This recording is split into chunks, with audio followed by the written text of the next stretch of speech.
My name is Amanda Davis, and I'm 27 years old. I always believed family meant unconditional love and support. That changed the night I overheard my mother whisper to my brother Ryan, "She never says no to family." Those words revealed how they truly saw me, not as a daughter or sister, but as a resource to be exploited. What followed was a betrayal so profound it shattered everything I thought I knew about family. They tried to frame me for their financial crimes. I never imagined I'd be the one to bring my own family down. Let me know where you're watching from in the comments, and hit that like and subscribe button if you've ever had to stand up to toxic family members. Trust me, this story will make you rethink what family really means. I grew up in Oak Ridge, a small town in Oregon where everyone knew everyone else's business. Our house was the blue one on Maple Street, the one with the perfectly manicured lawn and the white picket fence. My mother, Patricia, was obsessed with appearances. She wanted the world to see us as the perfect American family, but behind closed doors, the reality was very different. From my earliest memories, it was clear that my brother Ryan was the golden child. 3 years older than me, he could do no wrong in my mother's eyes. When he broke my science project the night before it was due, Mom told me I shouldn't have left it where he could reach it. When he took my birthday money to buy video games, she said I needed to learn to share. Every achievement of mine was minimized, while Ryan's smallest accomplishments were celebrated like national holidays. "Family comes first, Amanda," my mother would say whenever I protested the unfair treatment. "One day you'll understand what that means." I understood it meant I was expected to sacrifice. When I was 17, I received a scholarship to attend Columbia University in New York. It was my dream to study finance in the big city, far away from our small town. The acceptance letter arrived on a Tuesday. By Wednesday, my mother had already launched her campaign to keep me close to home. "Your father and I are getting older, Amanda. We need help with the family business. Ryan has his football career to think about. You've always been the responsible one." The family business was a small accounting firm my father had started. Despite my protests, I ended up enrolling in the state university 40 minutes from home. I lived in the dorms but drove back every weekend to help with bookkeeping and client management. My scholarship money went toward Ryan's college fund since his football scholarship didn't cover everything. I majored in accounting, following in my father's footsteps as expected. When Dad passed away during my junior year from a sudden heart attack, the expectation that I would step up became even stronger. "We're counting on you," Mom said at the funeral, squeezing my hand while Ryan sobbed dramatically beside her. I noticed he had time to recover by the after-funeral reception, where he charmed distant relatives with stories that positioned him as Dad's favorite. After graduation, I got a job at a respected accounting firm in Portland. It was a 2-hour drive from Oak Ridge, far enough to have some independence, but close enough to drive home when the inevitable family emergencies arose. And they arose frequently. There was the time Aunt Judith needed round-the-clock care after her hip replacement. Ryan was too busy with work to help, so I took 2 weeks of my precious vacation time. The time cousin Ethan needed a place to stay just for a few days, that turned into 3 months on my sofa. The countless times my mother called with computer problems that required immediate attention. And the money. God, the money. $5,000 for Ryan's car repair. $3,000 for Mom's new roof. $2,000 for cousin Sarah's destination wedding gift because we need to show up as a family. My apartment became the family storage unit. "Just until we find a place for it," Mom would say as she dropped off boxes of family heirlooms and old photo albums. My spare bedroom became everyone's crash pad. My vacation days were never my own. My best friend Megan was the first to point out how unhealthy the situation was. "They're using you, Amanda," she said one night over wine after I had to cancel our plans because Ryan needed me to pick up his kids from school. "You're not responsible for holding your entire family together." "They're going through a rough patch," I defended, though even I didn't believe it anymore. The rough patch had lasted my entire adult life. The turning point should have been the business loan. Ryan had this brilliant idea to open a sports bar. He needed $30,000 for the initial investment. My mother suggested he ask me. "You've always been so good with money, honey," she said. "And family invests in family." Against my better judgment and my financial advisor's explicit warning, I emptied my savings account to help Ryan start his business. The sports bar lasted 6 months before it closed due to mismanagement. Ryan blamed the location, the economy, the weather, everything except his own poor planning and tendency to drink the inventory. The money was gone. My hard-earned savings, the down payment for the house I'd been dreaming of, vanished along with Ryan's business. When I tentatively asked about repayment, my mother was shocked. "He lost everything in that business, Amanda. How can you be so insensitive? He's your brother." That was when I realized I had a serious problem. I was caught in a pattern of self-sacrifice that had been ingrained in me since childhood. I was the reliable one, the responsible one, the one who never said no to family. And my family was perfectly happy to keep it that way. But something was changing inside me. A slow-burning resentment had begun to simmer beneath my carefully maintained exterior. I began to wonder what my life could look like if I put myself first for once. I began to long for boundaries. What I didn't know then was that my desire for independence would soon be met with the ultimate betrayal. The people who were supposed to love me most in the world were about to show me exactly how far they would go to maintain their control.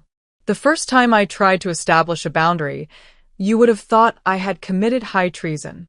It was a simple request: "Please call before coming over to my apartment." My mother acted like I had asked her to cut off her right arm. "I didn't realize I needed an appointment to see my own daughter," she said, her voice dripping with hurt. "I gave birth to you, Amanda. I changed your diapers. But I guess that doesn't earn me the right to stop by when I'm in the area." The guilt trip worked as it always did. I backpedaled immediately, assuring her she was always welcome. The boundary dissolved before it had even formed. The pattern continued. Any attempt to carve out space for myself was met with emotional manipulation or outright anger. When I suggested that Ryan could help with Mom's taxes that year, he claimed he was too busy with his new job as a sales representative for a local brewery. When I mentioned that I couldn't afford to loan any more money, my mother reminded me that family takes care of family. Then I met Michael. He was a graphic designer I encountered while working on a marketing campaign for my firm. Tall, with kind brown eyes and an easy laugh, he saw something in me that I had forgotten existed. When we started dating, I felt like I could breathe again. Michael valued my opinions, respected my time, and thought I was funny, a revelation, considering my family rarely listened to anything I had to say. Of course, my family immediately saw Michael as a threat. My mother started calling more frequently, often with emergencies that interrupted our dates. Ryan would show up unannounced when he knew Michael would be over, claiming he needed immediate help with some financial document. They began a subtle campaign to monopolize my time and drive a wedge between us. But Michael was perceptive. One night, after I had cut our dinner short because my mother claimed she was locked out of her email account, he gently took my hands across the table. "Amanda, I need to tell you something," he said, his eyes serious. "I'm concerned about your relationship with your family. They seem to demand a lot from you without giving much in return." My instinct was to defend them, but the words caught in my throat. Deep down, I knew he was right. "They're just dependent on me," I said weakly. "They don't mean any harm." "Intention doesn't change impact," Michael replied. "You're exhausted all the time. You're putting your career at risk with all the last-minute emergencies. And I rarely see you truly relaxed and happy except when we're far away from your phone." His observations hit home, but years of conditioning were hard to break. Still, Michael's perspective gave me a new lens through which to view my family dynamics. I began to notice patterns I had previously accepted as normal. The tension came to a head that summer when I had planned a week-long vacation to Cancun with Michael. I had saved for months, booked the time off work 3 months in advance, and was looking forward to my first real vacation in years. 2 days before we were set to leave, Ryan called. "Amanda, I need a huge favor," he said, his voice carrying that familiar mix of charm and desperation. "Melissa and I are having some issues, and she's taking the kids to her mother's for the week. I have this work conference I can't miss. Is there any way you could watch Zach and Emma?" My heart sank. His children, while adorable, were 5 and 7 years old and required constant supervision. "Ryan, I'm leaving for Mexico in 2 days. I've had this planned for months. Can't you reschedule?" "This is an emergency, sis. You know I wouldn't ask if it wasn't important." When I hesitated, he added, "Mom said you'd probably help out. She always says family can count on you." That familiar pressure built in my chest. The expectation. The obligation. The knowledge that saying no would trigger a family crisis. "Let me talk to Michael," I said finally. Michael was understanding, but disappointed. "It's your decision, Amanda. But think about what message this sends to your family and to yourself." In the end, I canceled the trip. Michael went with a friend from his office instead, while I spent the week watching Ryan's children. The cancellation fees cost me nearly $1,000. Ryan didn't offer to compensate me, and he returned a day late, offering only a casual thanks for pitching in as he collected his kids. It was during that week that the pivotal moment occurred.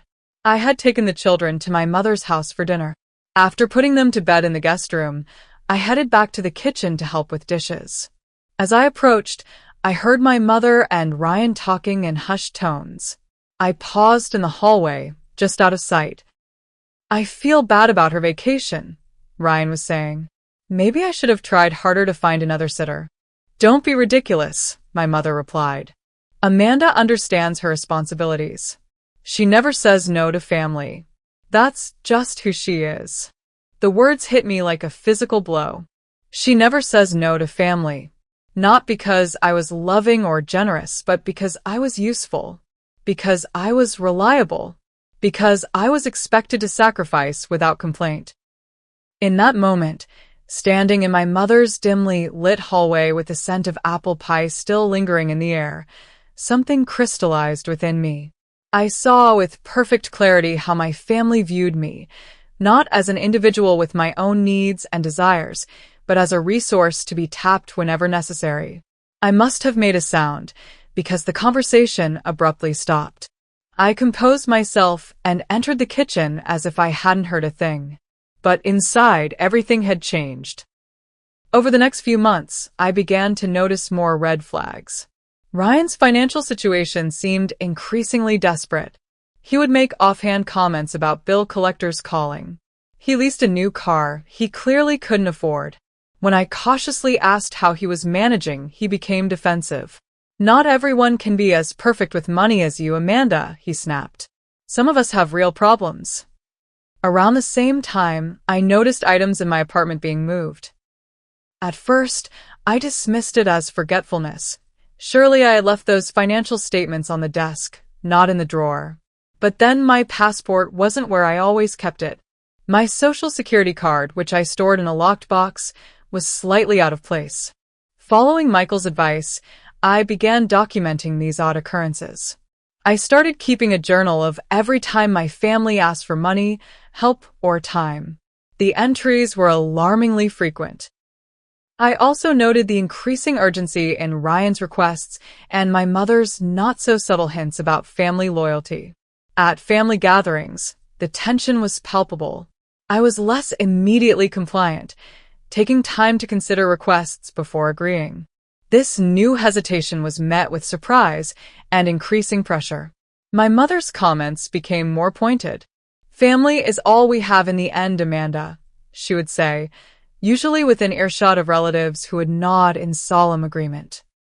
Blood is thicker than water. I began to dread those gatherings, those guilt-laden statements about duty and obligation. The knot in my stomach grew tighter with each passive-aggressive comment, each expectant look, each unspoken demand. What I didn't realize was that the tension was building toward something far worse than family disagreements. The comments, the missing documents, Ryan's financial desperation, they were all warning signs of a storm that was about to break over my life with devastating force. The first sign that something was seriously wrong came in the form of a credit card statement. I've always been methodical about my finances, a necessity when you're constantly being asked to bail out family members. I review every statement line by line, track every expense in a spreadsheet, and know exactly where my money goes. So when I opened my credit card statement and saw a $10,000 charge from a jewelry store I'd never visited, I knew immediately something was wrong. I called the credit card company and reported the fraudulent charge, assuming my card had been compromised in a data breach. 2 days later, I received a call from a loan officer at a bank I didn't use, asking about my application for a $40,000 personal loan. I hadn't applied for any loan. There must be some mistake, I told the officer. I never submitted an application. Well, someone did, he replied. They had your social security number, date of birth, employment information, everything. A cold dread settled in my stomach. This wasn't a random identity theft. This was targeted. Someone with access to my personal information was using my identity. I spent the next day placing fraud alerts on my credit reports, filing a police report, and trying to untangle what was happening. When I pulled my credit report, I discovered multiple recent inquiries from various lenders. Someone had been busy trying to open accounts in my name. My first thought wasn't my family. Despite everything, I couldn't imagine Ryan or my mother doing something so destructive. I suspected it might be one of the many cousins or extended family members who had crashed at my apartment over the years. I called Michael in a panic, and he came over immediately. As I showed him the credit report, his face grew increasingly concerned. Amanda, who has access to your personal documents? Your social security card, birth certificate, financial statements. No one, I said automatically. Then I remembered the misplaced items in my apartment. At least no one should. Who has a key to your apartment? He asked. The question hit me hard. My mother had a key for emergencies. Ryan had borrowed mine several times and could easily have made a copy. You need to check your important documents, Michael advised. Right now. We went through my filing cabinet and the locked box where I kept my most important papers. My social security card was there, but my birth certificate was missing. Several bank statements were gone. My passport was still there, but it had been moved from its usual place. I think you should set up a camera, Michael suggested. If someone is coming into your apartment and going through your things, you need to know who it is. The idea that I needed to surveil my own home to protect myself from my family was heartbreaking, but I knew Michael was right. That weekend, he helped me install a small, discreet security camera in my living room, angled toward the entrance and the desk where I kept my financial documents. For a week, nothing happened. Then, on Tuesday, I received a notification that the camera had detected motion while I was at work. With shaking hands, I opened the app and watched the footage. The video showed my brother Ryan entering my apartment using a key. He moved purposefully to my desk, opening drawers and rifling through papers. He spent nearly 20 minutes searching before finding what appeared to be a bank statement, which he photographed with his phone. Before leaving, he checked my bedroom and bathroom as well. I felt physically ill. The brother I had supported and defended all my life was sneaking into my apartment to steal my financial information. But why? What was he planning? I didn't have to wait long to find out. The next day, another camera alert showed my mother entering my apartment. She went straight to my mailbox key hanging by the door, took it, and left. Less than 10 minutes later, she returned, replaced the key, and left again, this time carrying what looked like several envelopes. She was stealing my mail. Over the next 2 weeks, I gathered more evidence.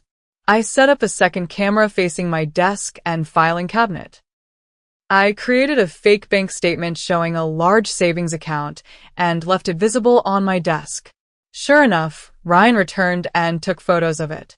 I checked my credit report daily, watching with horror as new inquiries appeared. Someone had applied for a mortgage in my name, a car loan, another credit card. Then came the most damning evidence of all. I set up alerts for my email account and discovered someone had accessed it from an unrecognized device. I changed my password immediately and checked my sent folder. There I found emails I had never written, sent to various financial institutions. In these emails, I authorized my brother Ryan to discuss my accounts. There were also emails between me and Ryan discussing how I had agreed to co-sign for his loans because he was helping me invest in a business opportunity. It was a paper trail designed to make it look like I had willingly participated in whatever scheme they were creating. The final piece of the puzzle came when I discovered an email exchange between Ryan and my mother. Ryan had forwarded an application rejection from a loan company, adding, "They're getting suspicious about all the recent applications. We need to move faster." My mother's reply chilled me to the bone. "Don't worry. If anything goes wrong, Amanda's credit is perfect. We'll say she authorized everything. Who would believe she didn't want to help her struggling brother? Worst case, she takes the hit for a while. She'll understand it's for family." They weren't just stealing my identity for financial gain. They were setting me up to take the fall if their scheme fell apart. I sat in my apartment surrounded by evidence of my family's betrayal, feeling a surreal detachment. The people who were supposed to love me unconditionally were willing to destroy my financial future, my reputation, possibly even send me to jail for fraud, all because I was the reliable one, the one who never says no to family. The depth of the betrayal was unfathomable. This wasn't just taking advantage of my generosity. This was calculated, premeditated harm. This was seeing me not as a daughter or sister, but as a convenient scapegoat. The heartbreak I felt was physical, a crushing weight on my chest that made it difficult to breathe. I had given everything to my family, my time, my money, my opportunities. And in return, they had plotted my destruction. I called Michael, my voice shaking so badly he could barely understand me. When he arrived, I showed him everything I had discovered. His face hardened with each new piece of evidence. "Amanda," he said finally, "this is criminal. This is identity theft and fraud. You need to report them." The thought of reporting my own mother and brother to the police made me physically ill. Despite everything, they were still my family. I still remembered Ryan teaching me to ride a bike, my mother nursing me through childhood illnesses. "Maybe I can talk to them," I suggested weakly. "Maybe they don't understand what they're doing." Michael looked at me with a mixture of compassion and firmness. "They understand exactly what they're doing. The emails prove it. They're counting on your loyalty to let them get away with it." Deep down, I knew he was right. This wasn't a misunderstanding. It was a deliberate attempt to exploit my love for them. They had counted on my unwillingness to fight back, my lifetime pattern of putting their needs before my own. For the first time in my life, I was going to have to say no to family. And it was going to cost all of us dearly. I spent the night crying until there were no tears left, just a hollow ache in my chest. By morning, I had reached a strange calm, the kind that comes when you've hit emotional rock bottom and there's nowhere further to fall. Michael stayed with me, sleeping on the couch and checking on me throughout the night. My best friend Megan came over at dawn, bringing coffee and her unwavering support. They sat with me in my living room as I tried to process the unimaginable betrayal. "I keep thinking there must be some explanation," I said, staring at my untouched coffee. "Some reason that would make this make sense." "There is an explanation," Megan said gently. "They're selfish people who don't care who they hurt, even their own daughter and sister." "But they're my family," I whispered, the word catching in my throat. "Biology doesn't give anyone the right to destroy your life," Michael responded, taking my hand. "What they're doing is criminal, Amanda." It's not a family disagreement. It's fraud. I knew they were right, but I needed to hear the truth from my mother and brother's own mouths. I needed to give them one chance to explain, to apologize, to make it right. I decided to confront them at the weekly family dinner my mother hosted every Sunday. That Sunday was the longest day of my life. I got dressed carefully, as if preparing for battle. In a way, I brought copies of the evidence, not everything, but enough to prove I knew what they'd done. Michael and Megan wanted to come with me, but I knew this was something I had to do alone. When I arrived at my mother's house, the familiar scent of her pot roast filled the air. Ryan's car was already in the driveway. My hands trembled as I knocked on the door of the house I had grown up in, suddenly feeling like a stranger. My mother answered with her usual smile, kissing my cheek as if everything was normal, as if she hadn't been systematically destroying my financial life. "You're late, honey," she said. "Ryan and Melissa are already here with the kids." The normalcy was surreal. Ryan sat at the dining table, helping his son with a toy. He looked up and waved casually, the same brother who had rifled through my personal documents just days before. Dinner was a bizarre experience. We ate pot roast and discussed the weather while my heart pounded so loudly I was sure they could hear it. My mother asked about work. Ryan talked about his kids' school activities. It was as if I had imagined the entire thing, as if the evidence sitting in my purse didn't exist. Finally, as my mother served apple pie for dessert, I couldn't maintain the charade any longer. "I know what you've been doing," I said quietly, looking between my mother and Ryan. "I know you've been using my identity to take out loans." The room went silent. Ryan's fork froze halfway to his mouth. My mother's hand stilled on the pie server. "What are you talking about, Amanda?" my mother asked, her voice carefully measured. I pulled out the folder of evidence and placed it on the table. "I have footage of both of you entering my apartment when I wasn't home. I have copies of emails between you discussing how to use my credit. I have proof of loan applications submitted in my name." Ryan's face flushed red. "You've been spying on us? What kind of person puts cameras up to spy on their own family?" The audacity of his response stunned me momentarily. He was trying to make me the villain. "The kind of person who notices her personal documents being moved around," I replied, finding strength in the absurdity of his accusation. "The kind of person who gets calls about loan applications she never submitted." My mother placed a hand on Ryan's arm, silencing him.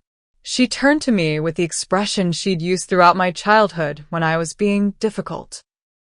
"Amanda, sweetie, I think you're confused.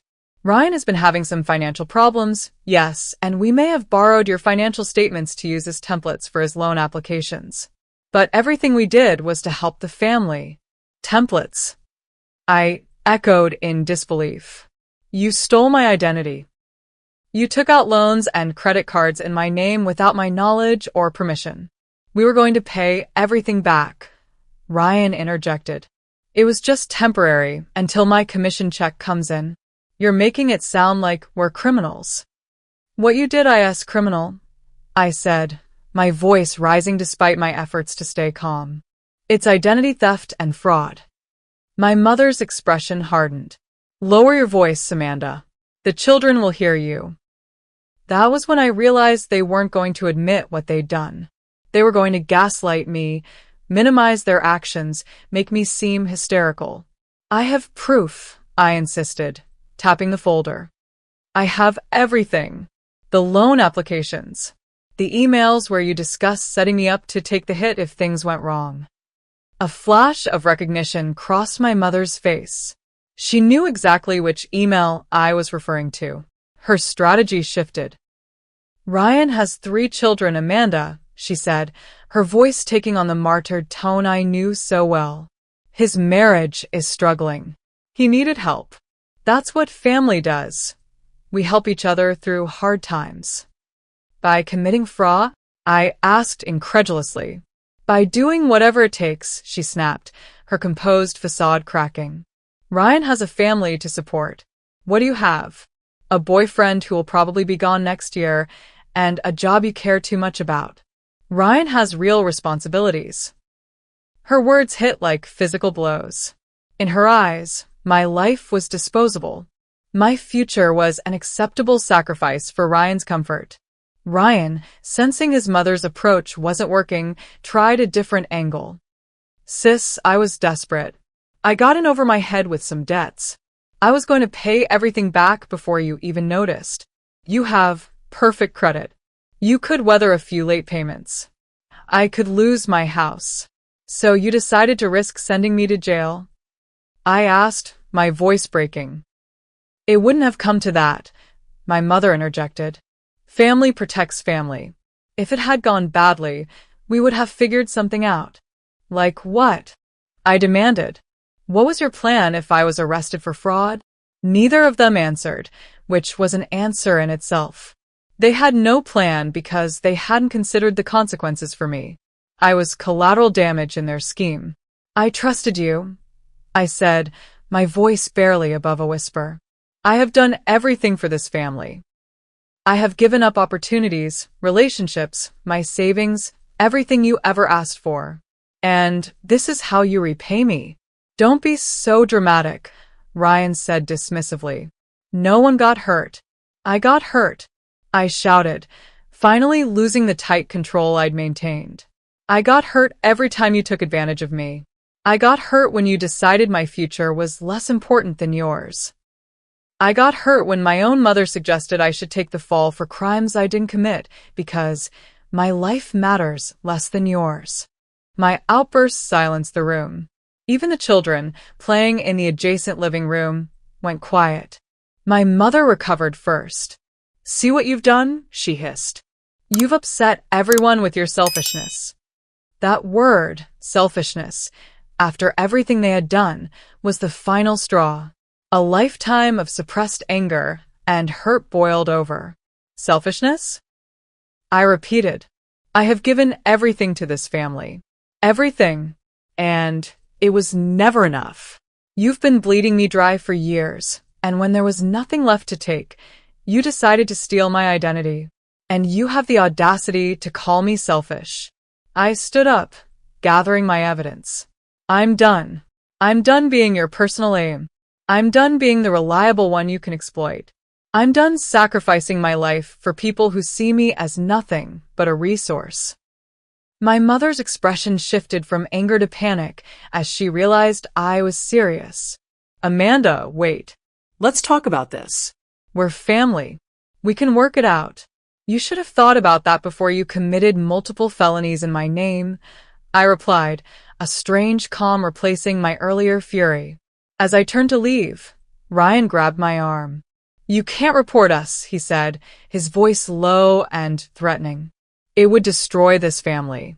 Think about my kids. I looked at my brother, really looked at him, and saw not the charismatic golden boy my mother had always favored, but a selfish man who had never faced consequences for his actions. You should have thought about your kids before you decided to commit fraud, I said, pulling my arm from his grasp.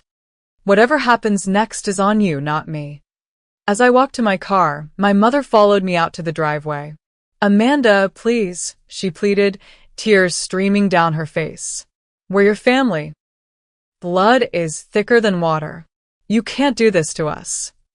I paused at my car door and looked at the woman who had raised me, who had shaped me into someone whose worth was measured by what I could give rather than who I was. You did this to yourselves, I said quietly. And you did this to me. Family isn't supposed to hurt each other like this. As I drove away from my childhood home, I felt something unexpected beneath the pain and betrayal. Relief. For the first time in my adult life, I had stood up for myself. I had said no. I called Michael from the car, barely able to speak through my tears. He met me in my apartment, and I collapsed into his arms as soon as he opened the door. I couldn't do it, I sobbed. I couldn't report them. They're still my family. Michael held me tight. It's your decision, Amanda. But remember, they were willing to let you go to jail for their crimes. They were counting on your love for them to shield them from consequences. His words crystallized something inside me. They had counted on my forgiveness, my compliance, my unwillingness to fight back. They had weaponized my love against me. In that moment, lying in Michael's arms with tears streaming down my face, I made the hardest decision of my life. I would no longer be the person who never said no to family. I would no longer set myself on fire to keep others warm. I need to call my lawyer, I said, sitting up and wiping my tears. And then I need to call the police. Michael nodded, a mixture of sadness and pride in his eyes. I'll be with you every step of the way.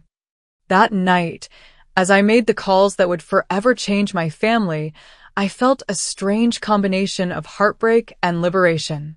The Amanda who had always said yes, who had prioritized everyone else's needs above her own, was gone. In her place was a woman who had finally learned her own worth. The next morning, I met with Diane Freeman, a lawyer who specialized in identity theft cases. I brought all my evidence. The video footage, the emails, the fraudulent loan applications, the credit reports showing inquiries I never made. She reviewed everything carefully, her expression growing increasingly grave. This is one of the most clear-cut cases of identity theft I've seen, she said finally. And unfortunately, it's not uncommon for family members to be the perpetrators. They have access, knowledge of your personal information, and worst of all, they know how to manipulate you emotionally. What should I do? I asked, still torn despite my resolve the night before. Legally speaking, you have several options, Diane explained. You can report the identity theft to the police and press charges. You can file a civil lawsuit to recover damages. Or you can try to resolve it privately, though I don't recommend that route given the extent of what they've done. If I report them, I asked hesitantly, what would happen to them? Identity theft is a felony, she said bluntly. Your brother and mother could face significant jail time, especially given the amount of money involved and the premeditated nature of the fraud. There would also be fines and restitution. The thought of my mother in jail made my stomach turn. But the alternative, allowing them to destroy my financial future and possibly send me to jail for their crimes, was unthinkable. I need time to think, I said. Diane nodded sympathetically. Take the time you need, but not too much. Every day that passes allows them to potentially do more damage. At minimum, we should file identity theft reports with the credit bureaus and financial institutions immediately. I spent the next week in a daze, going through the motions at work while my personal life imploded. Michael and Megan took turns staying with me, concerned about my emotional state. I couldn't sleep. I barely ate. The betrayal consumed me. Meanwhile, the evidence continued to mount. I discovered Ryan had opened 3 more credit accounts in my name. My mother had redirected some of my mail to a P.O. box. They were accelerating their efforts, perhaps sensing that I was onto them. The tipping point came when I received a call from a detective investigating a fraud case. Someone matching Ryan's description had attempted to take out a loan using my identification at a bank where the loan officer had become suspicious and reported it. The detective wanted to know if I had authorized anyone to use my ID. I realized then that it wasn't just about me anymore.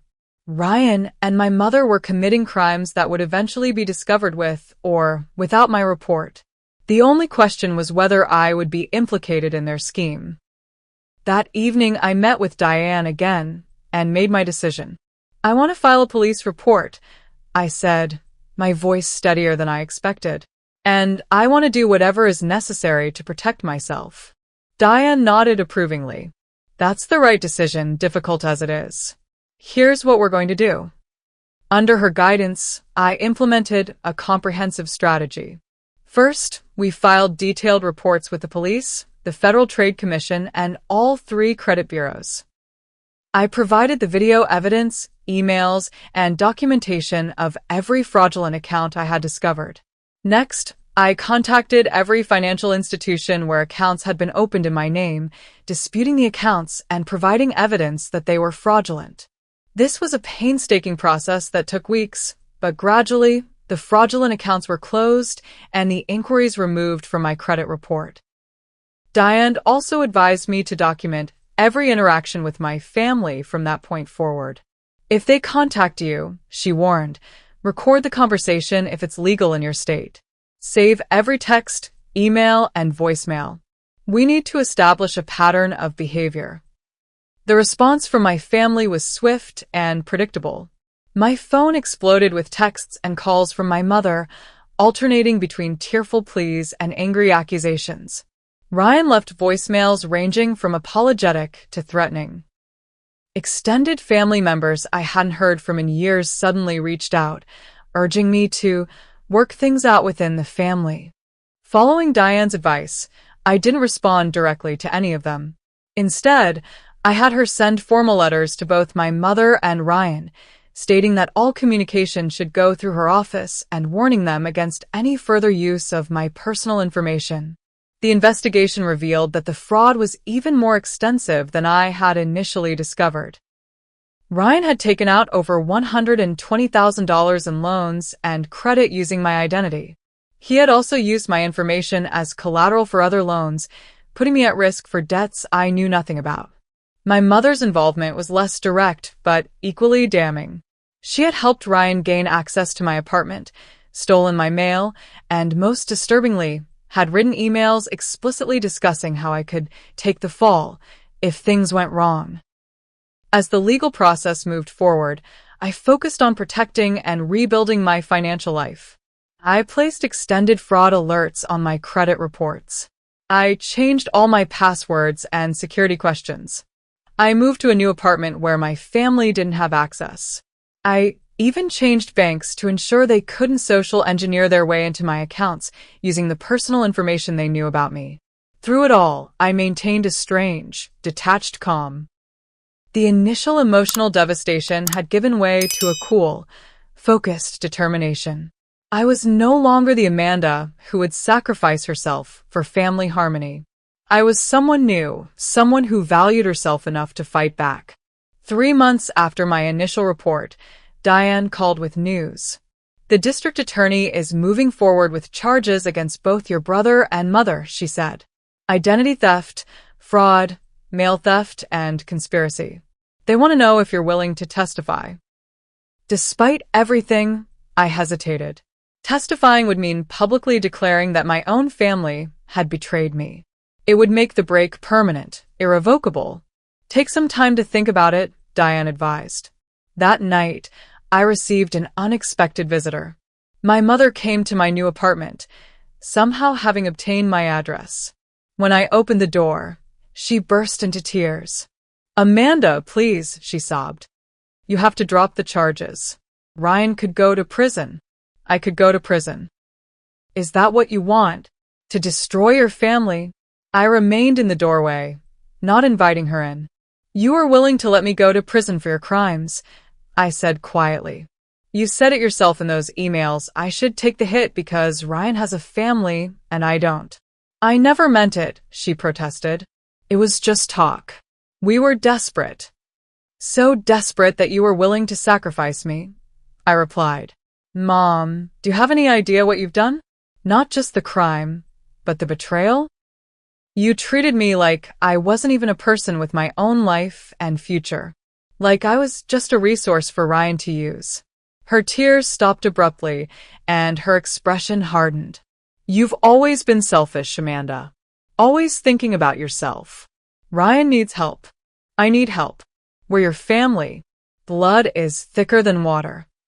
That's not even the correct quote, I said, surprising myself with a small laugh. The full quote is, the blood of the covenant is thicker than the water of the womb. It means the exact opposite of how you're using it.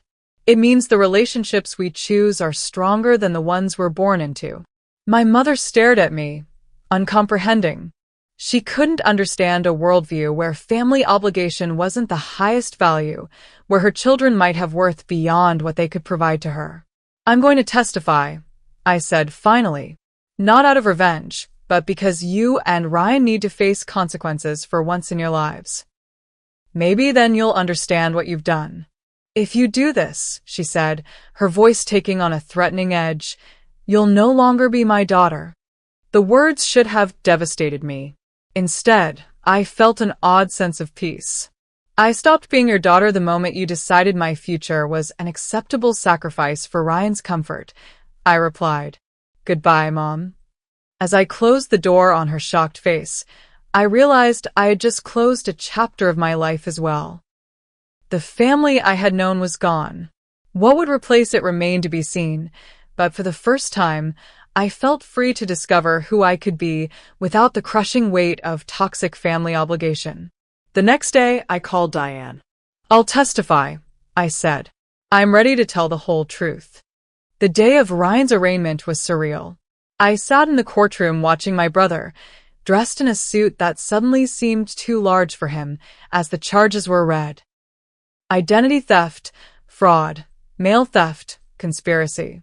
He pleaded not guilty, avoiding my gaze entirely. My mother's arraignment followed a week later.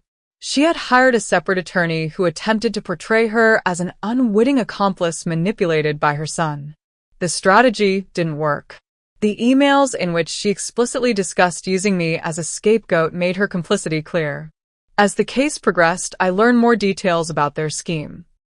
Ryan had accumulated massive gambling debts, something he had hidden from everyone. His seemingly successful sales career was a facade. He had been fired months earlier for misappropriating company funds. The new car, the family vacations, the expensive gifts for his children, all financed through loans he couldn't repay. When creditors began closing in, he had turned to the easiest target, me. The sister who never said no. The sister with perfect credit and a good job. The sister who could be manipulated through family obligation. My mother had enabled and assisted him every step of the way, not just out of maternal love, but because Ryan's lifestyle maintained the family image she had cultivated for decades. The successful son, the beautiful grandchildren, the nice house in the right neighborhood. These were the markers of the perfect family she had always wanted to project. I was just collateral damage in their quest to maintain appearances. The weeks leading up to the trial were a strange limbo. Extended family members took sides, many rallying around my mother and Ryan. The family narrative quickly became that I was vindictive and unforgiving, that I was blowing a simple misunderstanding out of proportion. Aunt Judith, who I had cared for after her hip replacement, called to berate me. "After everything your mother has done for you, this is how you repay her? By trying to send her to jail? Family forgives, Amanda." Did she forgive me when she decided I should take the fall for her crimes? I asked quietly.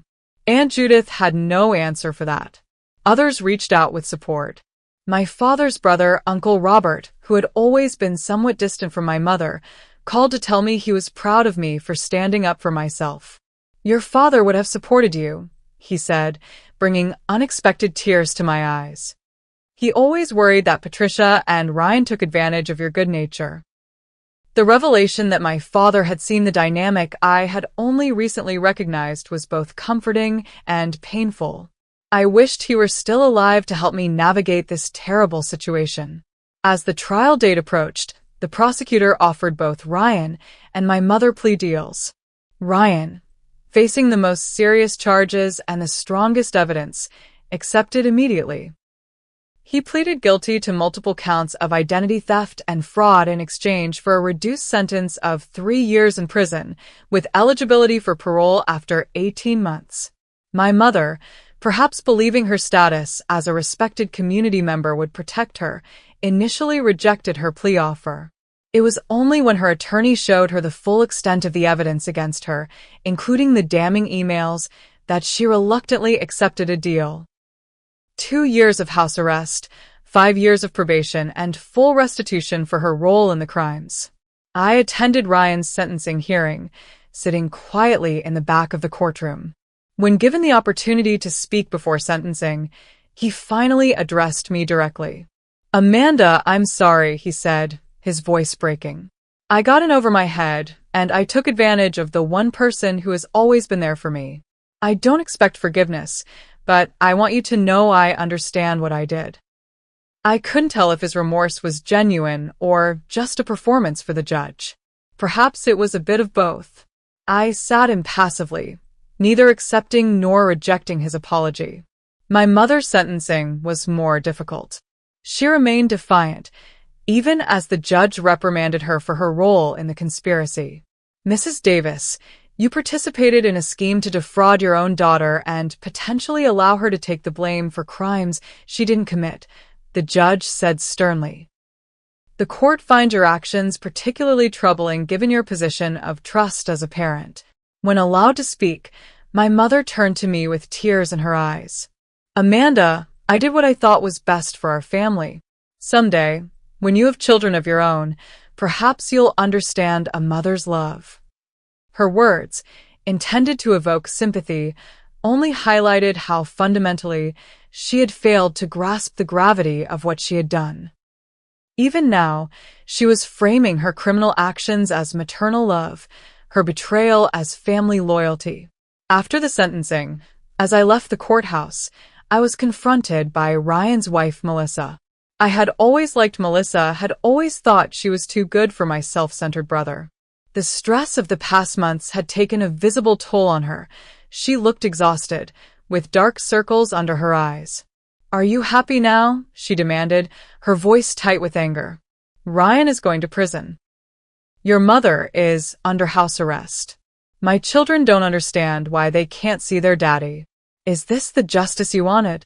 I looked at the woman whose children I had watched countless times, whose husband had used my identity to finance their lifestyle, and felt a complex mixture of sympathy and resentment. "I didn't want any of this, Melissa," I said honestly. "I didn't want to be defrauded by my own family. I didn't want to discover they were willing to let me go to jail for their crimes. I didn't want to have to rebuild my entire financial life because of what they did. But here we are." "They made mistakes," she insisted. "They're paying for them. Isn't that enough? Do you have to cut them out of your life completely?" "That's not my decision," I replied. "They made that choice when they decided to exploit me instead of asking for help honestly. When they decided my future was an acceptable sacrifice." I walked away, her angry words following me down the courthouse steps. I understood her anger. Her life had been upended, her children were suffering, and it was easier to blame me than to accept that her husband's actions had caused the destruction of our family. The aftermath of the trial was both liberating and isolating. Many family members stopped speaking to me entirely. Holiday invitations disappeared. I was effectively excommunicated from the family that had once demanded everything from me. The isolation hurt, but there was also relief in it. For the first time in my adult life, I wasn't constantly responding to family emergencies, bailing out relatives, or sacrificing my own needs for others. I had time and space to figure out who I was beyond the role of family caretaker. Michael remained steadfastly by my side throughout the ordeal. "I'm proud of you," he told me often. "What you did took incredible courage." Megan organized a small circle of friends who became my chosen family, people who valued me for who I was rather than what I could provide. We celebrated holidays together, supported each other through challenges, and built relationships based on mutual respect rather than obligation. 6 months after the sentencing, I received my first letter from Ryan in prison. His handwriting was neater than I remembered, filling 3 pages with reflections on his mistakes and the consequences of his actions. "I've had a lot of time to think in here," he wrote. "I've realized that I've been taking advantage of you our entire lives, not just with the identity theft. Mom always made it clear that you were the responsible one, the one who should sacrifice. I learned to expect your help without gratitude. I learned to see you as a resource, not as my sister, who had her own dreams and needs. I'm trying to understand how I became someone who could hurt you so badly. I don't expect forgiveness, but I want you to know I'm truly sorry." I read the letter several times, unsure how to respond or whether to respond at all. There seemed to be genuine reflection in his words, but I had been manipulated by Ryan so many times before. I placed the letter in a drawer, deciding to give myself time before making any decision about our relationship. My mother's letters were different. Though she expressed regret for the misunderstanding that had led to our estrangement, she never took full responsibility for her actions. She continued to frame the situation as a family difficulty that I had escalated unnecessarily. I responded to her first few letters with brief, factual updates on my life, but as it became clear she wasn't capable of genuine remorse, I stopped writing back. As the months passed, I rebuilt my life piece by piece. I secured a promotion at work, focusing energy previously spent on family drama into my career. I moved to a new apartment in a different neighborhood, one where I felt safe and where no family member had the address. I continued therapy, working through the complex grief of losing my family not to death, but to betrayal. And gradually, I began to heal. The pain didn't disappear, but it became manageable, a dull ache rather than a sharp stab. I learned to trust again, carefully, selectively, but genuinely. I learned that saying no didn't make me selfish or uncaring. It made me someone with healthy boundaries. Most importantly, I learned that family isn't defined by blood alone. It's defined by mutual respect, support, and love that builds up rather than tears down. My chosen family might be smaller than the extended network I had lost, but it was infinitely healthier. The Amanda who never said no to family was gone. In her place was a woman who had learned the hardest lesson of all. Sometimes the most loving thing you can do, for yourself and others, is to say no. 1 year after Ryan's sentencing, I sat in the office of Dr. Elaine Carter, the therapist who had helped me navigate the aftermath of my family's betrayal. The office was familiar now, the soft blue walls, the comfortable chairs, the small fountain that provided gentle background noise during our sessions. "How are you feeling about the anniversary?" Dr. Carter asked, her kind eyes studying my face for signs of distress. I considered the question carefully. "Better than I expected," I admitted. "There's still sadness, but it's not consuming me anymore. I can think about what happened without feeling like I can't breathe." Dr. Carter nodded approvingly. "You've done remarkable work, Amanda. Not many people could recover from such a profound betrayal with the resilience you've shown." Her words warmed me, but I knew my healing journey hadn't been a solo effort. "I've had help," I said. "Michael, Megan, this therapy, I wouldn't have made it without support." "That's an important realization," Dr. Carter noted. "The difference between unhealthy dependence and healthy interdependence. You've learned to distinguish between people who drain you and people who fill you up." That distinction had been transformative. In the year since the trial, I had carefully rebuilt my life around people who genuinely cared about my well-being, not what I could do for them. My relationship with Michael had deepened into something I hadn't known was possible, a partnership of equals who supported each other's growth rather than enabling destructive patterns. Michael had proposed 3 months earlier, on a quiet evening at home rather than with a grand gesture. "I don't want a big wedding," he had said, understanding my complicated feelings about family occasions. "I just want to build a life with you, however that looks." We were planning a small ceremony for the spring, surrounded only by those who had earned a place in our lives through genuine love and support. My career had flourished as well.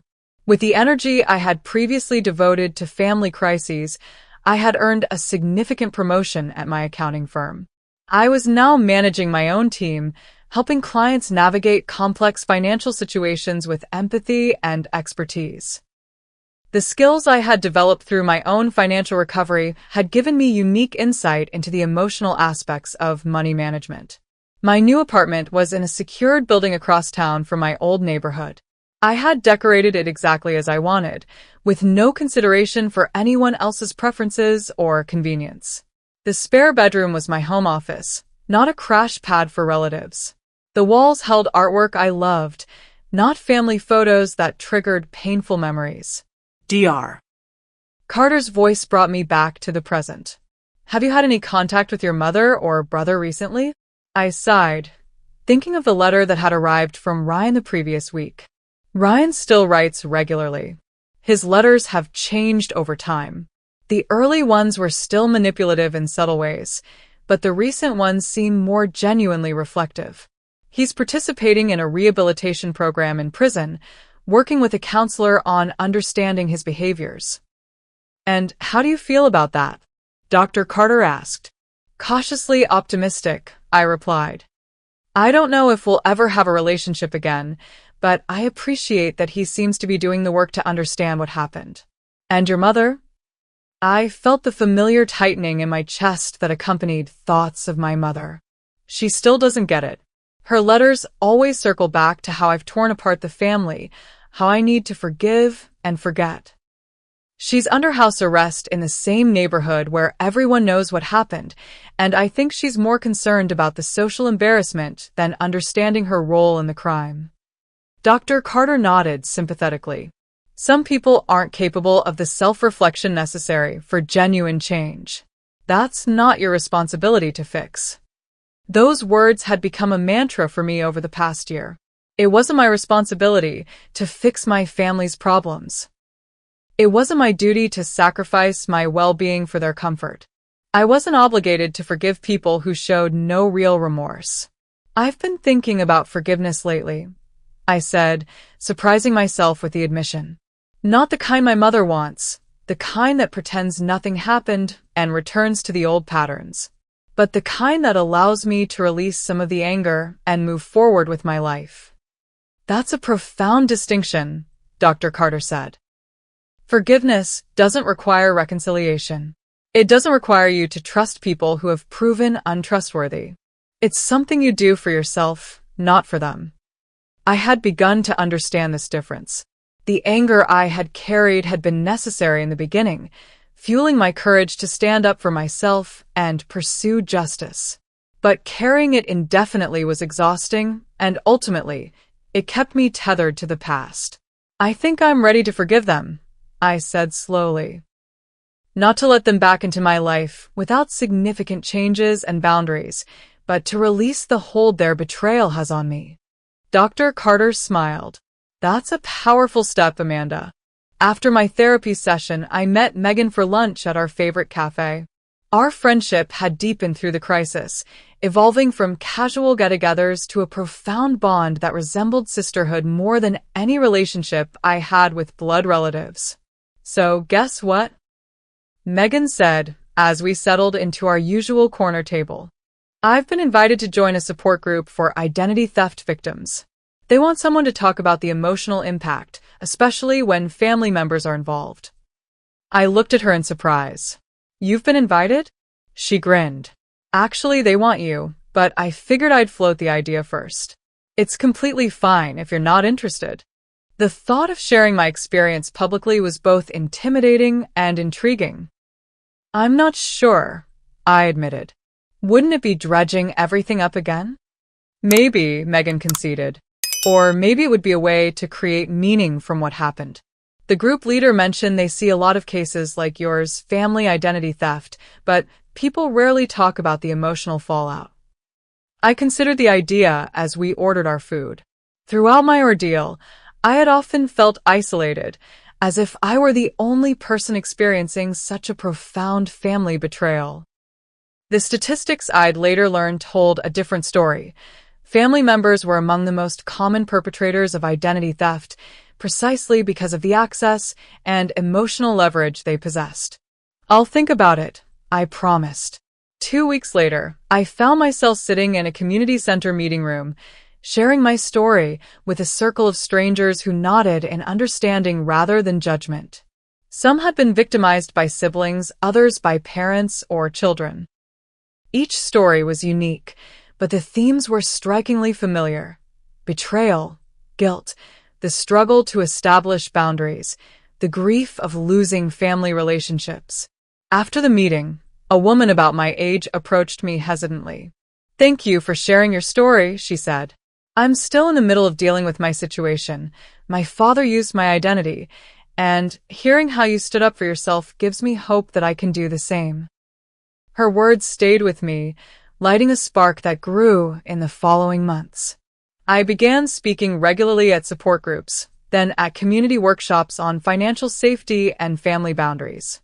I collaborated with a local nonprofit on educational materials about preventing and recovering from identity theft. What had begun as my personal nightmare evolved into a mission to help others navigate similar situations. Meanwhile, my relationship with my blood family remained complicated. Ryan continued to write from prison, his letters increasingly thoughtful and self-aware. 6 months before his earliest possible parole date, he asked if I would consider meeting with him. After lengthy discussions with Michael, Megan, and Dr. Carter, I agreed to a supervised visit. The prison meeting room was stark and impersonal, nothing like the warm family kitchen where we had grown up. Ryan looked older, thinner, his confident demeanor replaced by a cautious humility. "Thank you for coming," he said, his voice rougher than I remembered. "I wasn't sure you would." "I wasn't sure either," I replied honestly. We talked for an hour, carefully navigating the painful terrain of our shared past and uncertain future. Ryan spoke about his therapy in prison, his growing understanding of the patterns that had led to his crimes. "I've had to face who I really am," he said, meeting my eyes directly. "Not who Mom always told me I was, the golden boy who deserved special treatment, but who I actually became, someone who had hurt his own sister to avoid consequences." The admission was powerful in its simplicity and self-awareness. "I don't expect you to welcome me back into your life when I get out," he continued. "I wouldn't trust me either. But I want you to know I'm working to become someone different, someone better." I left the meeting with mixed emotions, a cautious hope that Ryan was genuinely changing, tempered by the knowledge that real transformation takes years of consistent effort, not just promising words. My mother's journey was different. As her house arrest ended, she increased her efforts to re-establish our relationship on her terms, without the accountability and boundaries I required. When I remained firm in my conditions, acknowledgement of the harm she had caused, respect for my boundaries, no contact with my financial information, she retreated into the familiar narrative that I was the unforgiving daughter who had destroyed the family. I had learned to let her have that story. Her perception of me was no longer the defining factor in my life. I knew who I was. A woman who had faced betrayal with courage, who had rebuilt her life on a foundation of self-respect and healthy relationships, who had transformed her pain into purpose by helping others. 2 years after the sentencing, Michael and I married in a small ceremony in a botanical garden, surrounded by friends who had become family. My Uncle Robert attended, the sole representative of my blood relatives. Ryan, recently released on parole, had been invited but chose not to come, writing that he didn't want to create tension on my special day. I appreciated the consideration, a small sign that perhaps he really was changing. As Michael and I exchanged vows promising to support each other's growth, to communicate honestly, to build a partnership based on mutual respect, I realized how profoundly my understanding of love had transformed. Love wasn't sacrificed to the point of self-destruction. Love wasn't enabling harmful behaviors. Love wasn't accepting mistreatment in the name of family loyalty. True love was reciprocal, building both people up rather than draining one to fill the other. It had healthy boundaries and mutual respect. It was honest, even when honesty was difficult. After the ceremony, Uncle Robert handed me an envelope. "Your father would be so proud of the woman you've become," he said, his eyes suspiciously bright. "He always knew you had this strength in you." Inside the envelope was a letter my father had written to me before his death, entrusted to my uncle, just in case. In it, he apologized for not protecting me better from the family dynamics he had recognized but felt powerless to change. He expressed his pride in my independence and integrity, qualities he had seen in me even as a child. He encouraged me to build a life based on my own values, not the expectations others placed on me. Reading his words, I felt a circle closing. My father had seen me, really seen me, in a way my mother never had. He had recognized the strength I would eventually need to break free from toxic family patterns. That night, as Michael and I danced under strings of garden lights, surrounded by people who loved us for who we were rather than what we could provide, I felt a deep sense of peace. The journey had been painful beyond words, but it had led me here, to this moment of genuine joy and connection. The Amanda who never said no to family was gone. In her place was a woman who had learned to say yes to herself, to healthy relationships, to a life built on authenticity rather than obligation.